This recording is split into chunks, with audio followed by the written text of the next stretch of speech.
आप देख रहे हैं फतेहपुर हलचल न्यूज़ चैनल। मैं हूं रमेश मोहन शुक्ला। मुझे विश्वास है अब तक का आपका दिन शुभ रहा होगा। आप स्वस्थ होंगे, सानंद होंगे और प्रसन्न होंगे। साथियों, आज मेरे दिमाग में बहुत सारी घटनाएं कौंध रही। उन घटनाओं में से कुछ घटनाएं अपने फतेहपुर ज़िले की हैं, कुछ उत्तर प्रदेश की हैं और कुछ राष्ट्रीय स्तर की। और ये ऐसी घटनाएं हैं जो इस देश को चौंकाने वाली हो सकती है, लेकिन दुर्भाग्य से अब इस देश में कोई चौंकता नहीं। हाँ, कुछ लोग भौंकते ज़रूर हैं मेरी तरह, और भौंकने वालों का हश्र रेणुका चौधरी, कांग्रेस की जो सांसद हैं, उनके जो उन्होंने सदन में जो अपने भौंकने वाले को लाया था और उस पर जो विशेषाधिकार हनन का प्रस्ताव की भी सूचनाएं हैं, तो भौंकने वालों पर ये कार्रवाइयाँ तो हो सकती और होती रहती। लेकिन छोड़िए, भौंकने वालों का आदत भी है, स्वभाव भी है और उनका उत्तरदायित्व भी है। आप समझ रहे हैं कौन भौंकता है और उनका क्या उत्तरदायित्व है। इसीलिए उस प्राणी को सबसे वफादार प्राणी कहा जाता है। तो भौंकने वाले तो भौंकेंगे ही, चौंकने वाले भले न चौंके, वो उनका विषय है। आज की घटनाओं पर वीडियो बनाने के पहले मैं विनम्र अनुरोध करता हूं अपने दर्शकों से, जो भी मुझको देखते हैं, सुनते हैं, पसंद करते हैं, उनसे कि यदि आप पहली बार मुझे देख रहे हैं तो कृपा करके फतेहपुर हलचल यूट्यूब चैनल को सब्सक्राइब कर लीजिए और घंटे की आकृति वाला बटन भी दबा दीजिए, ताकि जो भी वीडियो पड़े वो उसका नोटिफिकेशन आपको सबसे पहले प्राप्त हो। तो आज मैं सबसे पहले फतेहपुर के बारे में भौंकूँगा। फतेहपुर चूँकि मेरा गृह जनपद भी है और भगवान राम ने भी कहा था, जननी जन्मभूमिश्च स्वर्गादपि गरीयसी। इसलिए मुझको ये स्वर्ग से भी ज़्यादा प्रिय है। और यहाँ पर जो कुछ भी हो रहा है, इतना गलत हो रहा है कि उससे मेरा भौंकना स्वाभाविक है। आज मैं बात कर रहा हूँ सिस्टम, सेटिंग और 17 के त्रिकोण से फतेहपुर जनपद को गांजे की तस्करी का हब बना दिया गया। और ये तस्करी से लाया गया गांजे का जो धुआं उठ रहा है, वो फतेहपुर की आबो हवा को दूषित कर रहा है। फतेहपुर आज गांजा की तस्करी का बहुत बड़ा हब बन गया है। और इस फतेहपुर में भी जो शहर मुख्यालय फतेहपुर है और बिंदकी, ये दो बड़े हब हैं। और यहाँ से जनपद के हर छोटे बड़े कस्बों में गांजा की अंधाधुंध तस्करी की जा रही, वो भी ऐसे नहीं। सत्ता के संरक्षण में, पुलिस के संरक्षण में, बड़ी बड़ी लग्जरी गाड़ियों में, जिन पर भाजपा पदाधिकारियों के स्टिकर और विधायकों के स्टिकर तक लगे होते हैं, उन गाड़ियों से तस्करी हो रही।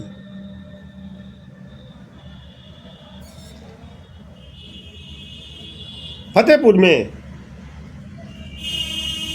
नासिर पीर, जोनिया चौराहा, लखनऊ बाईपास, न जाने कितने ठिकाने, अंदौली पुलिया, न जाने कितने ठिकाने ऐसे हैं जहां खुलेआम गांजा बिक रहा है, गांजा की तस्करी हो रही। पहले भांग की दुकानों से गांजा बिकने की खबरें आती थी, लेकिन अब वो बात पुरानी हो गई। 40 दुकानें हैं भांग की जनपद में, वहाँ से गांजा बिकता होगा, आज भी बिकता होगा, लेकिन अब वो बहुत पीछे रह गया। क्योंकि गांजा की बड़ी बड़ी खेपें फतेहपुर और बिनकी से पूरे जनपद को सप्लाई हो रही है। बिनकी में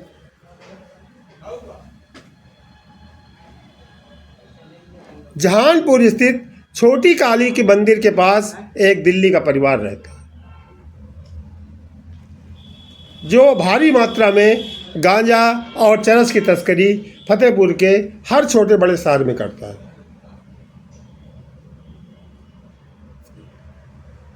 और वो भी सत्ता के संरक्षण में। सूत्र तो यहां तक बताते हैं कि सत्ता के एक गुर्गे ने उनको कभी भी न पकड़े जाने की अभयदान दे रखा है, और यदि कहीं कोई टच भी कर लेता है तो ले देकर उनको छुड़वाने का भी काम किया जाता है। और ये तस्करी 100-200 ग्राम, 400 ग्राम, 500 ग्राम की नहीं बल्कि कुंटलों में हो रही है। असोथर और किशुनपुर भी काफ़ी चर्चा में है, लेकिन जो सबसे बड़ा हब है वो तो फतेहपुर ज़िले का मुख्यालय फतेहपुर शहर और फतेहपुर का दूसरा सबसे बड़ा शहर बिनकी।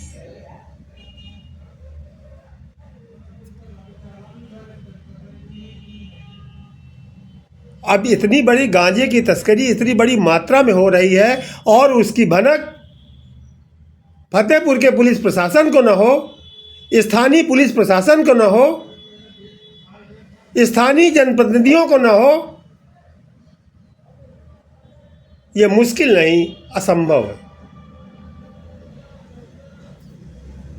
और तस्करी में जिन गाड़ियों का प्रयोग हो रहा है, जिन लग्जरी गाड़ियों का प्रयोग हो रहा है, उन पर हाथ लगाने की हिम्मत भी पुलिस की नहीं हो रही। क्यों कोई पुलिस थाना या थानाध्यक्ष या बीट का सिपाही या संबंधित क्षेत्र का हल्का दरोगा ये जानने की कोशिश क्यों नहीं करता कि जिले में 6 विधायक हैं तो विधायकों की 36 गाड़ियां जिले में कैसे घूम रही और किस लिए घूम रही।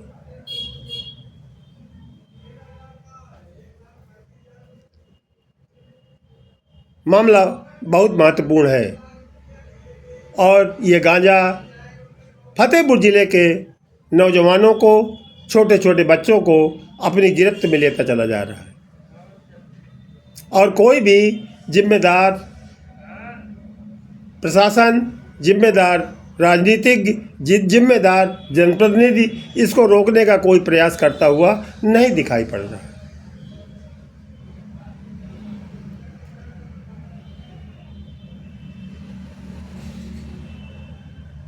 गांजा जिसका धुआं फतेहपुर ज़िले की आबो हवा को दूषित करता चला जा रहा है, दिन प्रतिदिन बढ़ता चला जा रहा है और हम चुप हैं। जो जिम्मेदार हैं, जो कुछ कर सकते हैं, वो कुछ करना नहीं चाहते, और जो कुछ करना चाहते हैं उनके बस में कुछ नहीं सिवा भौंकने।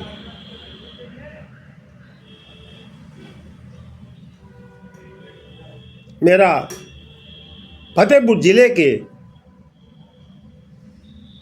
जनप्रतिनिधियों से, जिम्मेदार नागरिकों से, स्वयंसेवी संस्थाओं से और स्वयं इस ज़िले के बुद्धिजीवियों से भी अनुरोध है कि आप यदि अपनी पीढ़ी बचाना चाहते हैं, यदि अपने गांव की पीढ़ी बचाना चाहते हैं, यदि अपने क्षेत्र की पीढ़ी बचाना चाहते हैं, तो इन तस्करों को बेनकाब करने में मदद कीजिए। आवाज़ उठाइए, जहां भी हैं, जैसे भी हैं, जितनी भी हिम्मत है आप में, आप अपनी हिम्मत पर आवाज़ उठाइए। बहुत सारे लोग आपके पीछे चलने को तैयार हैं। देखना है कि जिले का प्रशासन चेतता है या नहीं चेतता। लेकिन ये सिस्टम, सेटिंग और सत्ता की जो तिकड़ी है, ये फतेहपुर ज़िले को नशे की आग में झोंक रही है और झोंकती ही चली जा रही। आप देख रहे हैं फतेहपुर हलचल न्यूज़ चैनल। मैं हूं रमेश मोहन शुक्ला। जय हिंद, जय भारत, जय संविधान।